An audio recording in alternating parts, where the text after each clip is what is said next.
I've been researching the world of meditation for over 4 decades. Bottom line, 80% of Americans can't sit like a Zen monk. That's 4 out of 5. Can't. That's just a fact of neuroscience research. Yet this bizarre myth still haunts Americans today. These 5 trends tell the whole story. Trend number 1, medical doctors.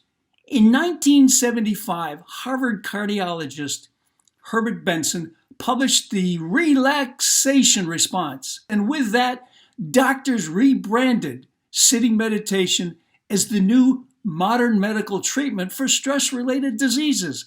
His book was also a brilliant stroke of marketing genius, simply rebranding what Buddhists and Hindus and Taoists had been doing for thousands of years.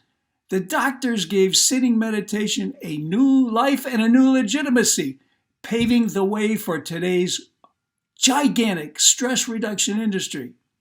Trend number 2, Hollywood fame. In 1989, the Dalai Lama was awarded the Nobel Peace Prize, and Main Street America fell in love with Eastern religions. In 1997, Hollywood added to this love fest with 2 films about the Dalai Lama: Scorsese's Kundun and Brad Pitt's 7 Years in Tibet. Both added jet fuel to the doc's stress reduction industry, creating high demand for meditation gurus, clinics, seminars, workshops, videos, incense, and lots more. I went to many of them in New York and Los Angeles and the Big Sur. Trend number 3, the new MRI technology. In the 80s, the MRI became the go-to machine for neuroscientists studying the brain, generating colorful headshots that the media love. But the MRI has limitations. It's bulky, immobile, weighs tons, and costs millions. And it limits research to sitting meditators, not folks who love meditating in action, hiking, biking, swimming, fishing, running. Trend number 4, as press and media became the major promoter of the myth that sitting is the only way to meditate, these trends began overlapping and bumping when the Dalai Lama and Buddhist scholars began working with Western neuroscientists, first at the MIT 2003 Investigating the Mind conference. Science magazine famously called it the merger of Eastern and Western cultures. Skeptical neuroscientists warned of a new obsession to get the electrodes on the monks' heads.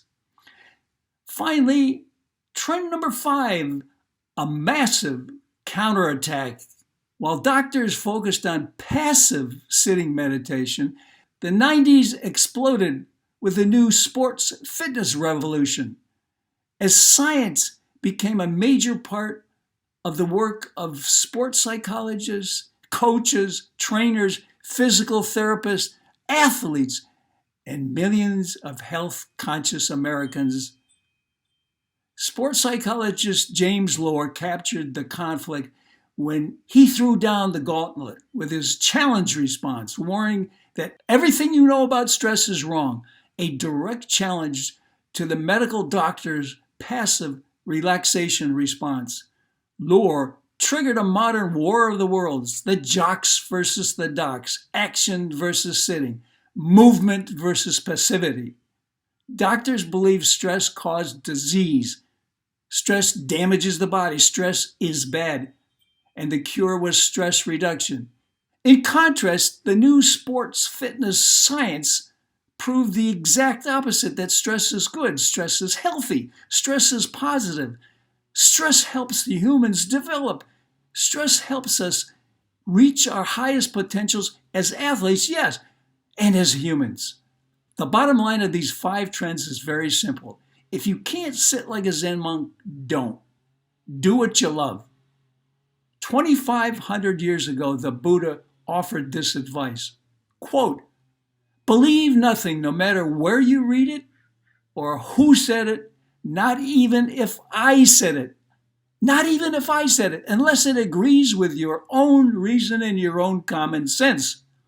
Well, folks, If that was good enough for the Buddha 2,500 years ago, it's good enough for us flawed Buddhists today.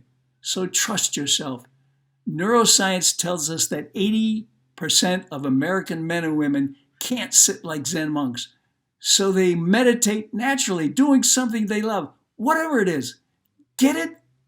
258 million Americans love action meditations. So please trust yourself. Do what you love. Meditate in action.